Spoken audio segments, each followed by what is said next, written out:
In the fall of 1962, Washington, D.C. appeared calm on the surface, even as the world moved closer to catastrophe. There were no sirens in the streets, no visible signs of panic, and no indication that history was about to reach a breaking point. Behind closed doors, however, the Cold War was entering one of its most dangerous moments. The Cuban Missile Crisis was unfolding quietly, measured in coded messages, naval movements, and decisions made in rooms the public would never see. Washington was more than a capital city at this time. It was the center of political power, military planning, and intelligence operations for the United States. Every embassy, every federal agency, and every defense office created opportunities for information to move, legally and illegally. Where information concentrated, espionage followed naturally, because secrets always attract people willing to steal them. During the early 1960s, Washington hosted one of the highest concentrations of intelligence officers in the world. Some operated openly under diplomatic titles, while others lived ordinary lives designed to attract no attention at all. The most effective spies were not dramatic figures. They were methodical, predictable, and careful to appear unremarkable in every possible way. Sometimes the greatest danger to such people did not come from counterintelligence agencies. It came from civilians who noticed patterns others ignored. One of those civilians was a laundromat worker named Martha Reynolds. Martha Reynolds was not connected to government service or national security. She worked at East Side Cleaners, a small dry cleaning shop in downtown Washington, where her days followed a consistent routine. She sorted clothes, inspected garments, checked pockets, and operated large industrial machines that filled the back room with heat and steam. After 3 years on the job, her movements had become automatic, shaped by habit and repetition. That routine taught her something valuable, because repeating the same work every day trains your eyes to catch what does not belong. On a gray October morning, Martha stood behind the counter folding shirts, while a radio played softly nearby. The broadcast mentioned Soviet ships moving toward Cuba and American forces preparing to respond. Like most people in Washington, she had learned to live with this constant tension. The threat of nuclear war no longer demanded her full attention, even though it shaped every headline. At exactly 9:15 that morning, the bell above the door rang. Martha looked up and saw a customer she recognized immediately. He had been coming to the laundromat twice a week for months, always following the same schedule. The man introduced himself as Mr. Peterson, using a name that sounded ordinary enough to avoid questions. He was average in appearance, which seemed intentional rather than accidental. His height, build, and clothing were all chosen to avoid attention, and nothing about him stood out at first glance. He wore conservative suits in muted colors and carried a brown leather briefcase that looked worn but well cared for. It was the kind of detail meant to suggest reliability rather than wealth. His voice was calm and controlled, with an accent that sounded American but slightly unnatural.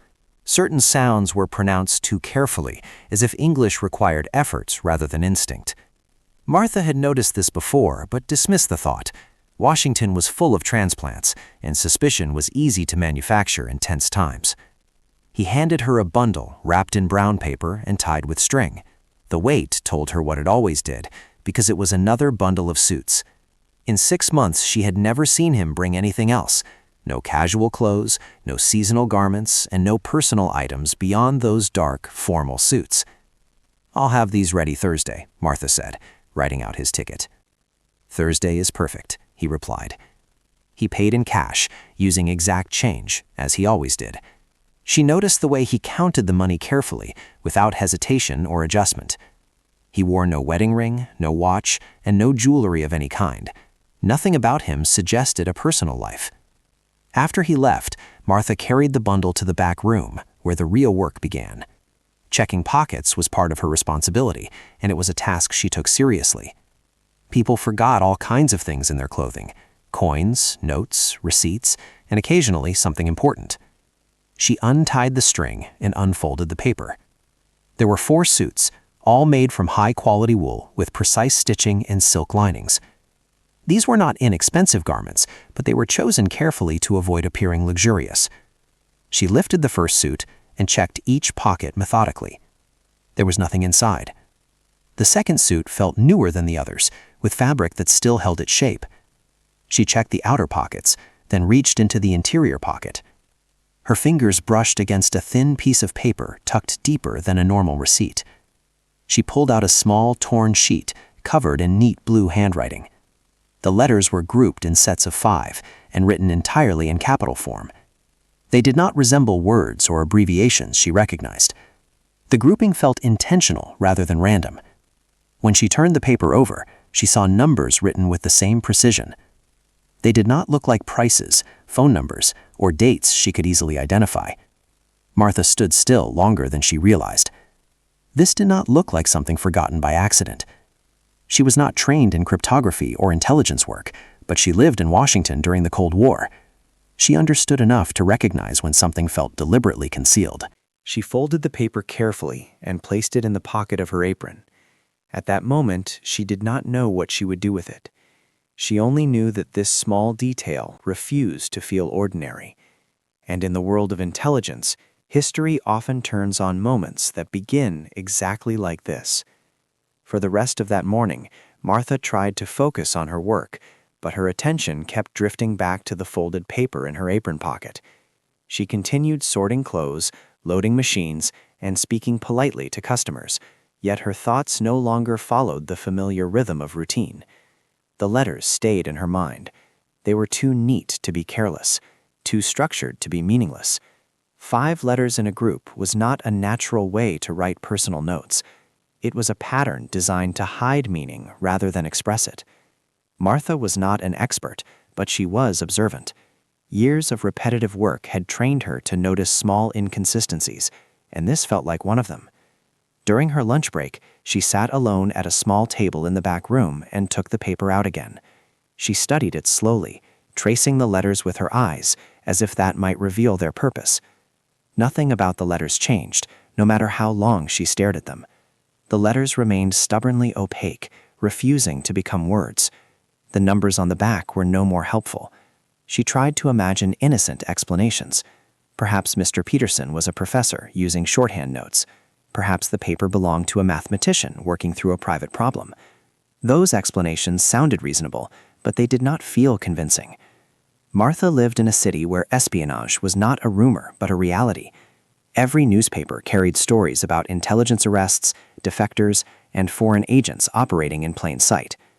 Only weeks earlier, she had read about a government employee exposed as a Soviet contact. The articles always described the same kind of person. They were ordinary, quiet, and unremarkable, which was exactly why they blended in so well. People who blended in so perfectly that most neighbors never suspected anything at all. By the time her shift ended that day, Martha still had not made a decision. She folded the paper once more and slipped it back into her apron, choosing to take it home. That evening, she walked through streets already darkened by early autumn nights. The city felt tense, as if everyone sensed the weight of events happening beyond their control. At home, her roommate Carol was cooking dinner in their small kitchen. Carol worked as a secretary for a government agency and followed world events closely, though her tone was always lighter than Martha's. Carol noticed Martha's distraction almost immediately. "You look like something's bothering you," she said, glancing over her shoulder. Martha hesitated before answering. She was not sure how to explain something that still felt uncertain, even to herself. She pulled the paper from her purse and placed it on the table. Carol examined it without much interest at first, then turned it over and frowned slightly. "It looks like nonsense," Carol said. "Probably just notes or scribbles." Martha nodded, but the doubt remained. "This came from a customer," she explained. "One who comes in twice a week, always at the same time, always with suits, and always paying cash." Carol raised an eyebrow, but did not interrupt. "He never talks about himself," Martha continued. "No family, no job stories, no small talk. Just polite, quiet, and gone." Carol smiled faintly. "You think he's a spy?" The question sounded absurd when spoken aloud. Martha almost laughed, but the feeling did not leave. "I don't know what I think," she said carefully. "I just know this doesn't feel accidental." Carol shrugged and returned to stirring the pot. "If it really worries you, you could tell the police or the FBI. They always say to report suspicious behavior." The suggestion lingered in the air. Later that night, Martha lay awake listening to the distant sounds of the city. Cars passed below her window, and sirens echoed far away, blending into the constant noise of Washington at night. Her thoughts returned to her brother James. He had died in Korea more than a decade earlier, serving as a Marine corpsman. The memory of the letter praising his sacrifice remained vivid in her mind. James had believed in duty, in doing the right thing, even when it came at a personal cost. Martha knew what he would have told her. He would have said that ignoring something important was worse than being wrong. The next morning, she made a decision. She would speak to the FBI, not because she was certain, but because she could not ignore the possibility that she was right. During her lunch break, she walked to the federal building, with her heart beating faster the closer she came. The structure itself felt intimidating, designed to remind visitors of authority and power. Inside, the atmosphere was efficient and impersonal. People moved quickly through the lobby, carrying files and briefcases, clearly accustomed to the space. When Martha explained that she wanted to report something suspicious, the receptionist's expression remained neutral. She was asked to sit and wait. The minutes passed slowly, and the longer she waited, the more her confidence started to drain. Martha began to doubt herself almost immediately. The idea that a laundromat worker might uncover a Soviet agent sounded foolish even to her. Eventually, she was led into a small interview room and asked to explain what she had found. She described the customer, his habits, and the paper from his pocket as clearly as she could. The agents listened politely, but without visible urgency. They asked questions, took notes, and maintained a professional distance. They explained that unusual behavior was not uncommon in Washington. Many people paid in cash. Many wore suits every day. By the end of the meeting, Martha understood their position. They were not dismissing her outright, but they were not convinced either. She left the building feeling conflicted, relieved that she had spoken up, yet frustrated that nothing seemed likely to come of it. What she did not know was that the meeting had not gone unnoticed, because attention like hers created a new variable in an already tense game, and that her instincts, quiet and uncertain as they felt, were already closer to the truth than she realized. After her visit to the FBI, Martha tried to return to normal life. She went back to work, followed her routine, and told herself that she had done what any responsible citizen should do. For a few days, nothing seemed different. Customers continued to arrive with their laundry, machines continued to run, the city continued to hold its breath as the Cuban Missile Crisis unfolded. But one detail did not return to normal. Mr. Peterson did not come back. Tuesday morning arrived, and Martha found herself watching the clock more than usual. 9:15 passed without the familiar sound of the bell. She told herself not to read into it. People missed appointments for ordinary reasons. By 10 o'clock, she felt a tightening in her chest. In 6 months, he had never been late. Friday came, and again, the bell did not ring at 9:15. The day passed without any sign of him. 1 week turned into 2, then 3. Martha tried to convince herself that this meant nothing. Customers changed dry cleaners all the time, and routines shifted for reasons no one ever explained. Yet the absence felt deliberate. She remembered the FBI agent's expression when he looked at the paper, the way his eyes had narrowed for just a moment before returning to calm professionalism. That look had not belonged to someone dismissing nonsense. As days passed, doubt gave way to obsession.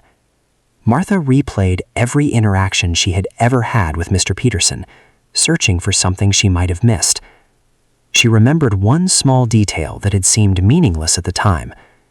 During a brief exchange months earlier, he had mentioned living somewhere near DuPont Circle. It was the only personal information he had ever volunteered. The thought refused to leave her mind.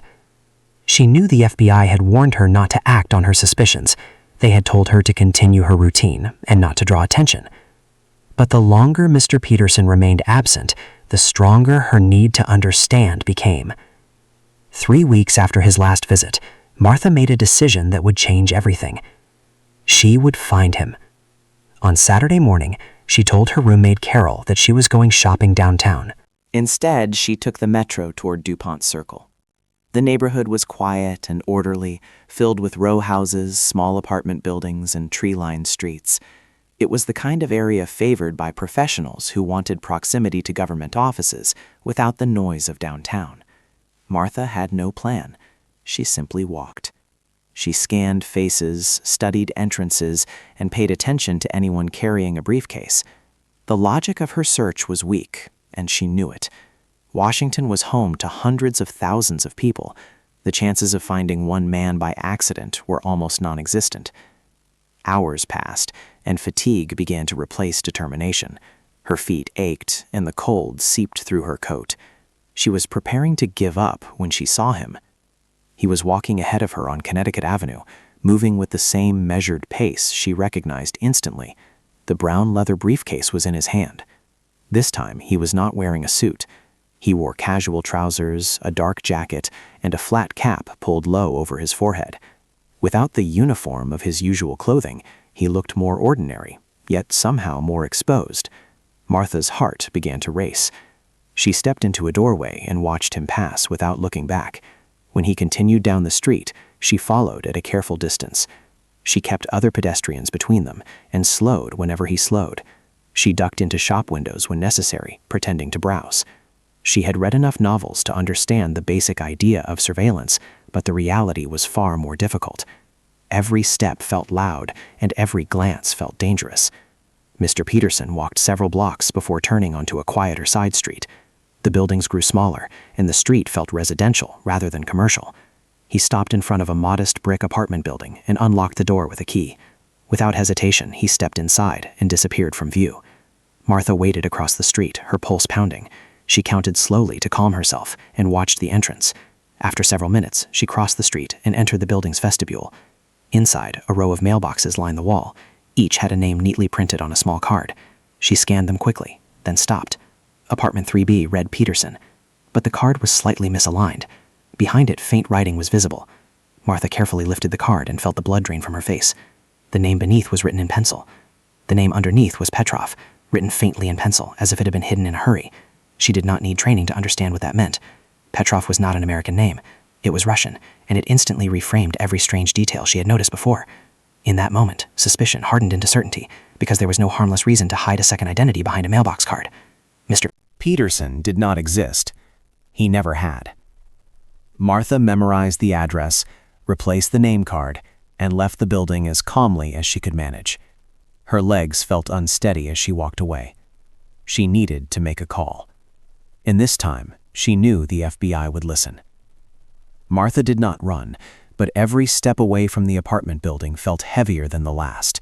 Her thoughts raced faster than her body could move, replaying the name she had just seen. Petrov.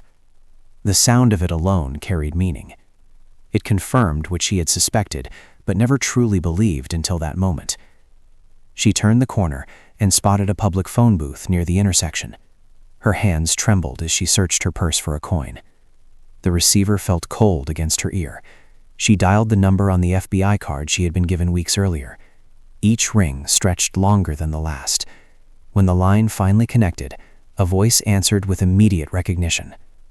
"This is Agent Whitmore." Martha identified herself and spoke quickly, afraid that hesitation might make her lose her resolve. She told him where she was and what she had discovered. There was a pause on the line, and it did not sound like confusion, because it felt like calculation. Whitmore's voice changed, losing his polite distance and becoming sharp and controlled. He asked for the address and repeated it back to her to confirm. Then his instructions came without discussion. She was to leave the area immediately. She was not to return to the building. She was not to attempt further contact or observation. When Martha asked why, he did not answer. Instead, he asked for her home address and told her to go there directly. He told her someone would come to speak with her, and his tone made it clear this was no longer a casual report. He ended the call without saying goodbye. Martha stood in the phone booth for several seconds, listening to the dead line and trying to process what had just happened. The words national security echoed in her mind, heavy and unreal.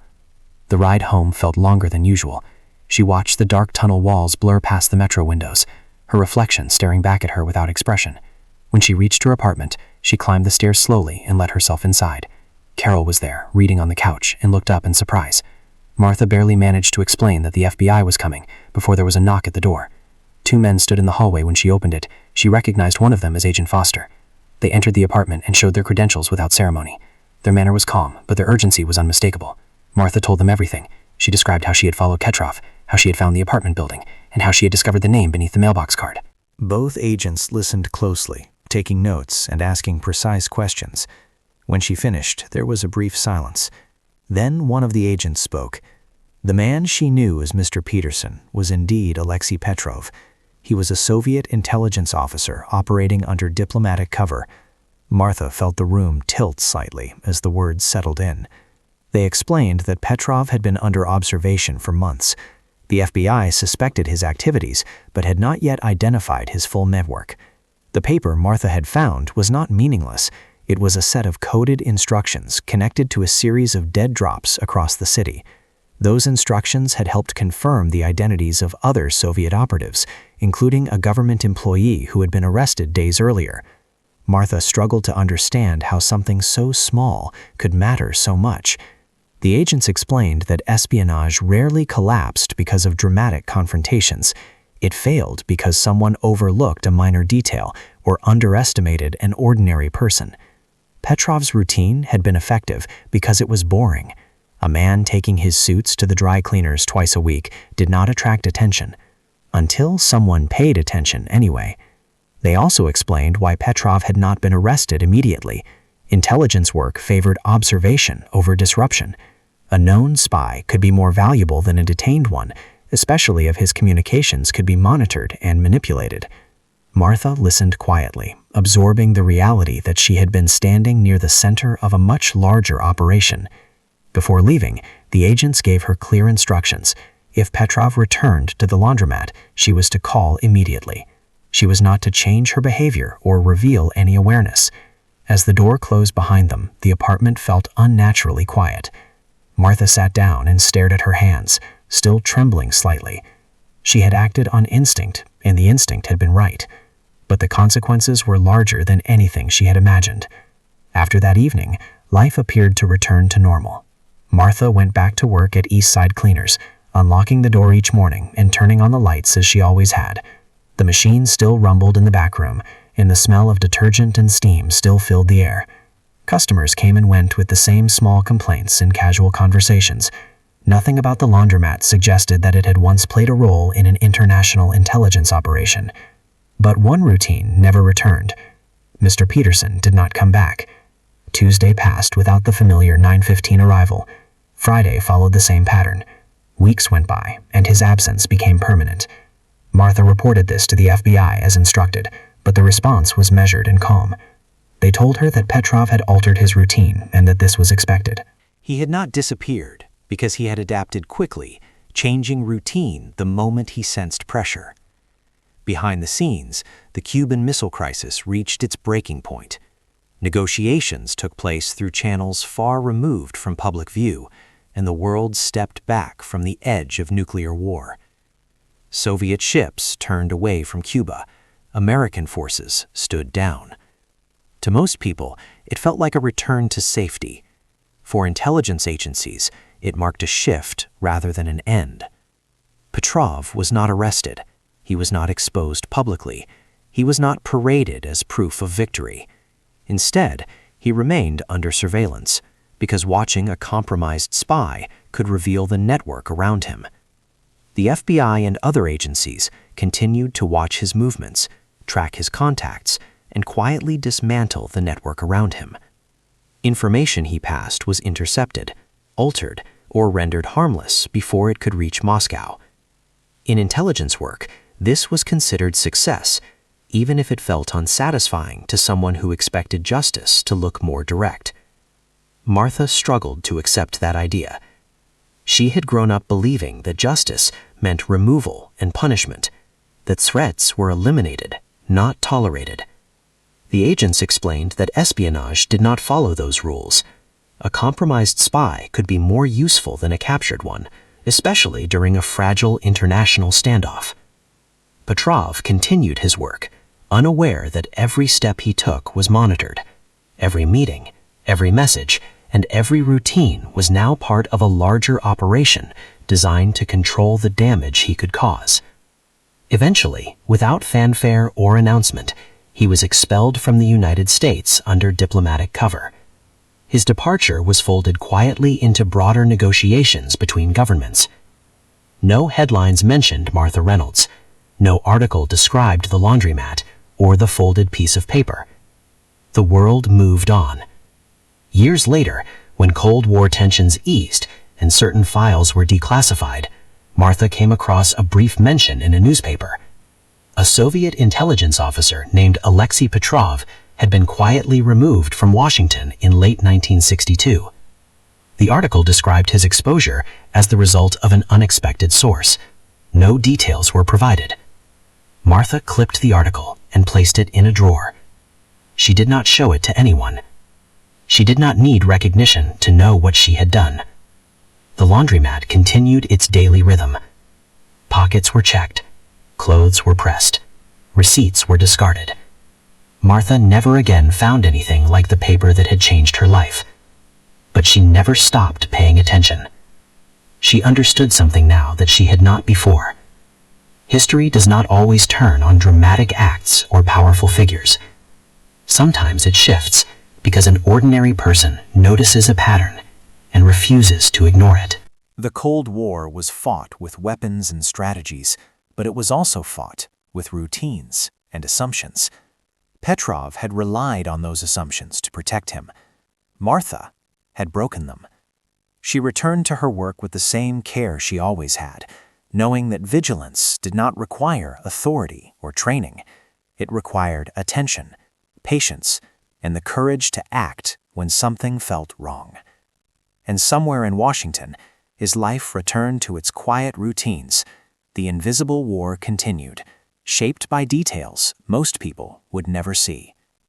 The Cold War is often remembered through its largest moments. People remember missile silos, summit meetings, and nuclear threats measured in minutes and megatons. History books focus on presidents, generals, and intelligence chiefs. They rarely pause to consider how fragile those systems truly were. Behind every grand strategy existed routines. Behind every operation existed assumptions. Alexei Petrov was trained to exploit those assumptions.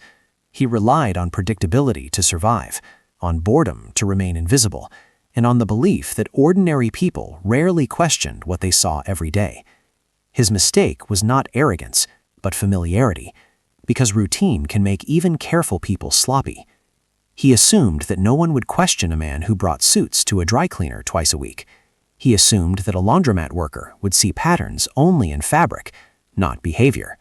He was wrong. Martha Reynolds never set out to change the course of history. She did not seek danger, recognition, or importance. She noticed something that did not belong, and when doubt followed, she did not dismiss it. That decision mattered, because intelligence failures often begin when small warnings are ignored for too long. Not because it ended the Cold War, not because it brought down an empire. It mattered because intelligence failures rarely begin with dramatic betrayals. They begin with small details ignored for too long. The Cold War survived on secrecy, but it was vulnerable to attention, to people willing to question routines that seemed harmless. Martha returned to her life without medals or acknowledgement. She folded clothes, checked pockets, and served customers with the same quiet diligence she always had. The world never knew her name, but somewhere in the records of counterintelligence, her actions remain part of a larger story, a reminder that history does not only move through power, but through perception. If you enjoyed this story, remember that the Cold War was not just a battle between nations. It was a struggle fought in offices, apartments, in ordinary workplaces, hidden behind routines that looked harmless. There are countless stories like this, buried in declassified files and forgotten records. Stories where history changed not through force, but through awareness. If you want to explore more hidden stories from the shadows of the Cold War, consider subscribing to the channel. Because sometimes the most important events happen in places everyone assumes are too ordinary to matter.